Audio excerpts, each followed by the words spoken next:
কেউ আমাদেরকে জিজ্ঞাসা করে কি অবস্থা, তো আমরা কি বলে দিব ভাই ঋণগ্রস্ত আছি? সে আসবে, টাকা পয়সা দিয়ে যাবে কি দিয়ে যাবে না? ভালো মানুষ হলে দোয়া দিবে, টাকা কি আর দোয়া দিবে? কেউ দিতেও পারে, কোনো অসম্ভব নয়। তবে ভালো মানুষ হলে দোয়া তো দিবে, আল্লাহ করুন আপনার ঋণ পরিশোধ হয়ে যাক। অন্যথায় উত্তর শোনার মতো এত সময় মানুষের কাছে থাকে না, আগ্রহ থাকে না। কেবল প্রথা অনুযায়ী, অর্থাৎ 99.9 এমন হয়ে থাকে। কি সর্বসাধারণ, কি বিশেষ, কি ধর্মীয় আর কি জেনারেল, কি আলিম আর কি সর্বসাধারণ, সকলেই এমন করে থাকে বলা যায়। বারংবার অবস্থা জিজ্ঞাসা করা, আমার এর খুবই অভিজ্ঞতা রয়েছে। অর্থাৎ এটা জেনারেল কথা বলছি, সকল দ্বারা উদ্দেশ্য 100% নয়।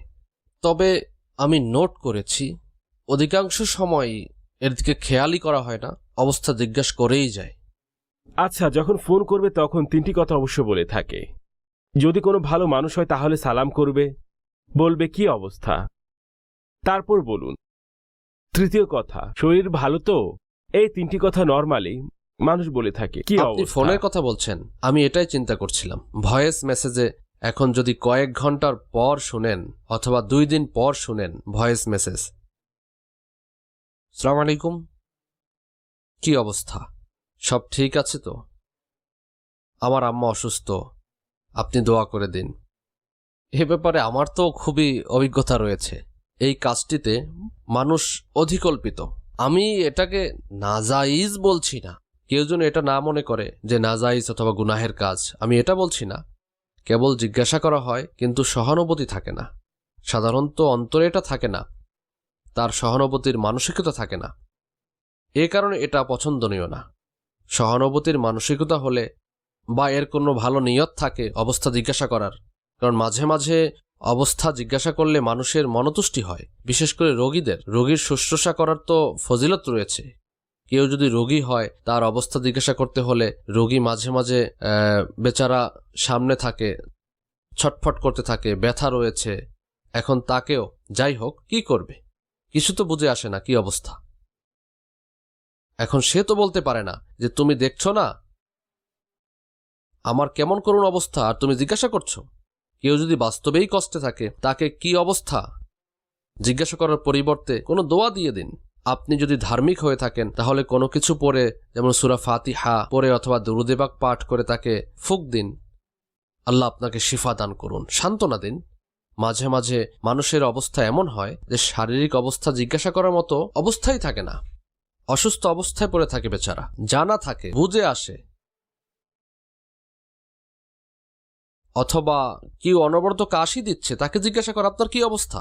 এটি একটি বিস্ময়কর কথা, অদ্ভুত কথা। কোথায় কি বলতে হবে আমরা যদি বুঝতে পারি তাহলে গন্তব্য পেয়ে যাব, আমরা এটাই পারি না, এখানে ভালো হয়ে যাবে। ফয়জানে মদিনাতে একটি শ্রেণী রয়েছে বৃদ্ধ ইসলামী ভাইদের। এই বৃদ্ধ ইসলামী ভাইয়েরা অসুস্থ থাকেন। এখানে এই যে হাজারো ইতিকাফকারী রয়েছেন, লাইন লাগিয়ে যদি একজন বৃদ্ধের কাছে গিয়ে একসাথে 10-20 জন মানুষ তার অবস্থা জিজ্ঞাসা করা শুরু করে, তাহলে কি মনে হবে? সে ব্যক্তির শারীরিক অবস্থা আরো খারাপ হবে, ভালো হয়ে যাবে? তারা না জিজ্ঞাসা করবে না ভালো হবে। হ্যাঁ, না না, মাছের রক্ত ভাই। কে কার প্রতি সহানুভূতি দেখায়? বৃদ্ধদের প্রতি সহানুভূতি কে দেখায়? বৃদ্ধদের না সৌন্দর্য থাকে, না তার যৌবন থাকে, না তাদের মধ্যে কোনো উজ্জ্বলতা থাকে, না তাদের কথার মধ্যে কোনো মিষ্টতা থাকে। তাদেরকে কে জিজ্ঞাসা করবে? হ্যাঁ, বাস্তবেই তাদেরকে জিজ্ঞাসা করা হয় না বুজুর্গদের, অথচ তাদেরকে অধিক জিজ্ঞাসা করা উচিত। তারা কেবল অসুস্থ থাকে না, বরং তাদের অন্তরে সন্তানের দুঃখ থাকে, পুত্রবধূ ও মেয়েদের দুঃখ থাকে, নাতি নাতনিদের দুঃখ থাকে, কখনো ছেলে অবাধ্য থাকে, কখনো মেয়ে অবাধ্যতা প্রদর্শন করে থাকে, কখনো বৃদ্ধা স্ত্রী ঝগড়া করে থাকে। হ্যাঁ, বৃদ্ধ বৃদ্ধা মাঝে মাঝে উভয়ে ঝগড়া করতে থাকে, তবে উভয়ই মনে করে আমার ভুল না। তারা হয়তো দুঃখী হয়ে থাকে অথবা দুঃখ স্বেচ্ছায় গ্রহণ করে থাকে। তারা চিন্তিত অবস্থায় থাকে, সাধারণত বৃদ্ধ বেচারারা। তো আমাদের উচিত তাদেরকে মোহাব্বত, শফকাত, সম্মান, ভালোবাসা দেয়া। তারা যদি রাগান্বিত অবস্থায় ধমক দেয় তাহলে রিপ্লাই দেওয়া উচিত না। রাগের পরিবর্তে রাগ করা উচিত না, ধৈর্য ধারণ করা উচিত। যেখানে অসংখ্য রোগ হয়ে থাকে বৃদ্ধদের, সেখানে এই রোগও হয়ে থাকে যে বৃদ্ধ লোক খিটখিটে স্বভাবের হয়ে যায়, রাগ চলে আসে। আসা উচিত না, মনে কষ্ট দেওয়া উচিত না। হিসাব তাদেরও হবে যারা বৃদ্ধ। তারা যদি জুলুম করে, রাগ করে, তাহলে, তবে আমাদের সাথে যদি এমন হয় তাহলে ধৈর্য ধারণ করা উচিত, প্রতি উত্তর করা উচিত না। সাল্লু আলাল হাবিব সাল্লাল্লাহু তাআলা আলা মুহাম্মদ। আলহামদুলিল্লাহ আজ্জা ওয়াজাল। আমি আমিরা আহলে সুন্নাতের উৎসাহ প্রদানে ইমাম গাজ্জালী রহমাতুল্লাহ তাআলা আলাইহির কিতাব অধ্যয়ন করা শুরু করেছি, যার বরকতে আলহামদুলিল্লাহ খুবই উপকৃত হয়েছি। আমার প্রশ্ন হলো, কিভাবে অধ্যয়ন করলে উপকৃত হতে পারবো এবং একটি কিতাব কতবার পড়া উচিত যেন আমাদের অন্তরে কথাগুলো গেঁথে যায়? মাশাআল্লাহ। এখানে এমনটা করুন যে যখন পড়বেন, নিজের যদি হয় তাহলে আন্ডারলাইন করবেন। আমার কাছে যে কথাগুলো গুরুত্বপূর্ণ মনে হয়, ইম্পর্টেন্টগুলো আন্ডারলাইন করবেন। কোনো কাগজে অথবা কোনো এক্সট্রা পেজে লিখে নিন সেই ইম্পর্টেন্ট কথাগুলো। উদাহরণস্বরূপ অহংকার। অহংকারী জান্নাতে যাবে না, তাই না? তো এই হাদিস শরীফটি অমুক পৃষ্ঠায় রয়েছে, যা আপনাকে মনে হয়েছে এই হাদিসটি আমার মুখস্থ থাকা দরকার। বারংবার পড়বেন যেন আপনার মধ্যে এই সমস্যা থাকলে দূর হয়ে যায়। এমনই ভাবে যে কথাগুলো আপনাকে ইম্পর্টেন্ট মনে হয়, ইন্টারেস্টিং মনে হয়, তার পয়েন্ট লিখে নিলেন, পৃষ্ঠা নাম্বার লিখে নিলেন।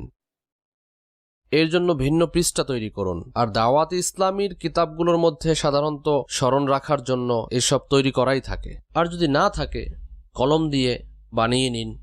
অতিরিক্ত পৃষ্ঠাও অ্যাড করা যাবে, প্রিন্ট আউটও বের করা যেতে পারে। স্মরণ রাখার যে পৃষ্ঠা রয়েছে কিতাবের মধ্যে, আপনার কাছে যদি নেট ইত্যাদির সুবিধা থাকে, কম্পিউটার থাকে, আর যদি প্রিন্টার থাকে, তাহলে বেরও করা যাবে। এভাবে পড়বেন। অথবা এই কাজটি করবেন, যা যা আপনাকে অধিক ইম্পর্টেন্ট মনে হয় সেটি 3 বার করে পড়ুন। এভাবে যদি পাঠ করতে থাকেন, অর্থাৎ যা বারংবার পড়া হয় তা অন্তরে গেঁথে যায়। এখন কতবার পড়লে মুখস্থ হবে এটি নিজ নিজ স্মরণশক্তি অনুযায়ী হয়ে থাকে, অথবা মনোযোগ দেয়া। এবং মানুষ যদি ফ্রেশ হয় তাহলে দ্রুত মুখস্থ হয়ে যাবে। আপনি ফ্রেশ না, চোখে ঘুম থাকলে স্বাভাবিক ব্যাপার, কম বুঝে আসবে। এভাবে সময় অনুযায়ী হয়ে থাকে। তো এমনটা যে বড় বড় কিতাবসমূহ ইমাম গাজ্জালীর পড়তে হলে ইহইয়াউল উলুম উদাহরণস্বরূপ, এটা সাধারণত বড় কিতাব। এই কিতাব বারবার কে পড়বে? এক বুজুর্গ সম্পর্কে বর্ণিত, তিনি 25 বার পড়েছেন ইহইয়াউল উলুম।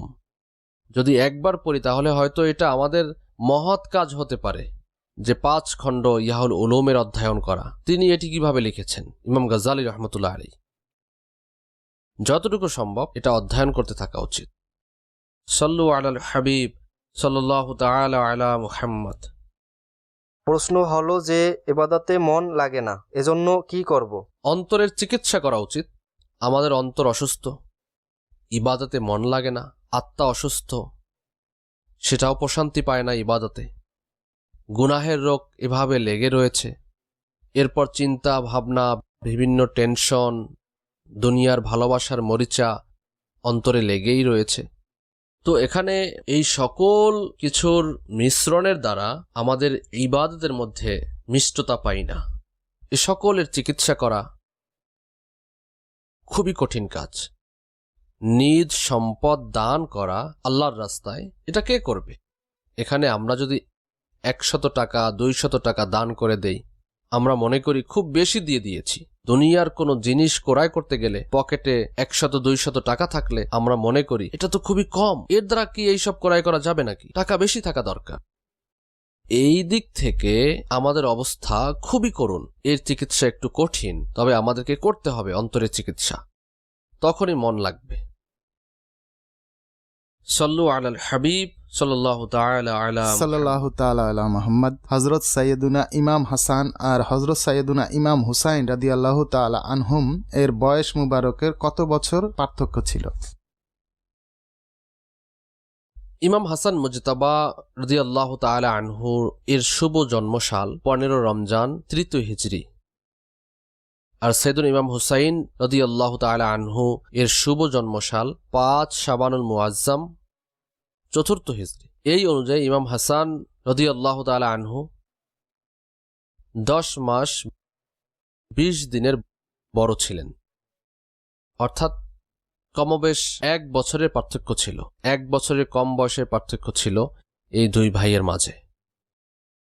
সাল্লু আলাল হাবিব সাল্লাল্লাহু তাআলা আলা মুহাম্মদ। ইয়া সাইয়্যিদি ইয়া মুর্শিদি, মানুষ নিজ জীবনে এমনভাবে ব্যস্ত হয়ে পড়ে যে আল্লাহ পাকের আনুগত্য স্মরণ থাকে না, আর আল্লাহর অধিকার বিনষ্ট করে থাকে। এ থেকে কিভাবে বাঁচা যাবে? সত্য অন্তরে তওবা করতে হবে, আর গুনাহের যে ধ্বংসাত্মক প্রভাব রয়েছে, ক্ষতিসমূহ রয়েছে, সেগুলো সম্পর্কে জানতে হবে, অধ্যয়ন করতে হবে। এভাবে এর দ্বারা গুনাহের প্রতি ঘৃণা বৃদ্ধি পাবে আর মানুষ বেঁচে থাকবে। অথবা গুনাহে লিপ্ত করে এমন সঙ্গ থেকেও বেঁচে থাকা, যাদের সংস্পর্শের কারণে মানুষ গুনাহ করতে আগ্রহী হয়, ইচ্ছুক হয়, এমন লোকের সঙ্গে না থাকা, এমন লোকের সংস্পর্শে না থাকা। কেবল আশিকানে রসুলের সংস্পর্শ যাদের মধ্যে আল্লাহর ভয় রয়েছে, ইনশাআল্লাহ গুনাহ থেকেও বাঁচতে পারবেন, নেকির দিকেও আগ্রহ বৃদ্ধি পাবে। প্রশ্ন হলো, কেউ যদি রামি করার সময় পাথরকণা বাম হাতে নিক্ষেপ করে তাহলে কি রামি হয়ে যাবে? রামি তো হয়ে যাবে, তবে ডান হাতে নিক্ষেপ করা সুন্নত, বাম হাতে রামি হয়ে যাবে, তবে সুন্নতের উপর আমল হবে না। কতিপয় মানুষ বাম হাতি হয়ে থাকে, বাম হাতে লিখবেন, বাম হাত তারা ইউজ করে থাকেন, হয়তো তারা ডান হাতে নিক্ষেপই করতে পারেন না।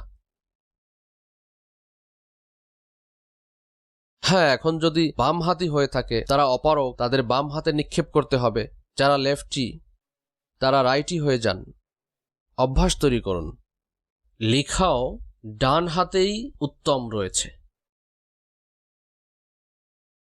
নত হয়ে লিখে থাকে, কিছু মানুষের অভ্যাস হলো নিচু হয়ে লিখে থাকে, বাচ্চারা নিচু হয়ে লিখে থাকে, তাদেরকে এখন থেকেই কন্ট্রোল করুন। বারবার বারবার তাকে থামাতে হবে, বুঝাতে হবে, অন্যথায় একবার বললে কিছু হবে না। সেই বাচ্চা সমস্যায় পড়তে পারে যারা নিচু হয়ে লিখে থাকে। এভাবে করলে এটা তাদের জন্য ফুসফুস, দৃষ্টি আর কোমর, এই 3 ধরনের রোগ তাদের হতে পারে। এর দ্বারা বাচ্চার দৃষ্টি দুর্বল হবে, আর ফুসফুসে রোগ সৃষ্টি হতে পারে, আর কোমরের সমস্যা সৃষ্টি হতে পারে। আর বাচ্চারা সাধারণত বাম হাত দিয়ে খাবার খায়, এই জন্য তাদেরকেও বারংবার বুঝাতে হবে। যদি অভ্যাসের প্রতি মা বাবা মনোযোগ দেয়, তবে মা বাবার নিজের প্রতি মনোযোগ থাকে না, নিজেরাও বাম দিক দিয়ে খাবার খেয়ে থাকে, বাচ্চাকে কি শিখাবে? মেহেরবানি করে আপনিও সুন্নতের উপর আমল করুন, আর সন্তানকেও সুন্নতের উপর আমল করা শিখান। ডান হাতে খাবার খাওয়া, পান করা, নেয়া দেয়া তাদেরকে শিখাবেন। বারবার বাধা দিতে হবে, বারবার 1000 বার বুঝাতে হবে, অন্যথায় বাচ্চারা বাম হাতেই সবকিছু করে থাকে। তো এখন যদি কন্ট্রোল করেন, তাহলে বড় হয়ে বাচ্চারা সুন্নতের উপর আমলকারী হয়ে যাবে, অন্যথায় তখন আপনার নসিব। চেষ্টা করুন। বাচ্চারা আরও এমন অনেক কাজ করে থাকে যা সংশোধন করার প্রয়োজন হয়, মা বাবা সেগুলো ইগনোর করে, দৃষ্টি দেয় না, মনোযোগ দেয় না। তো বলা হয় বাচ্চা পরবর্তীতে ঠিক হয়ে যাবে। বাচ্চা বলেই তো তাকে এখন থেকে শিখাতে হবে, পরবর্তীতে তো সে আপনার সাথে তর্ক করবে। এখন যদি আপনি বলেন তাহলে আপনার কথা শুনবে, পরবর্তীতে অভ্যাস মজবুত হয়ে যাবে, এরপর তার সংশোধন করা খুবই কঠিন হয়ে যাবে। এজন্য এখন থেকেই বাচ্চাদের শিক্ষা ও প্রশিক্ষণ সঠিক হওয়া আবশ্যক। সাল্লু আলাল হাবিব সাল্লাল্লাহু তাআলা আলা মুহাম্মদ। কতিপয় মানুষ বলে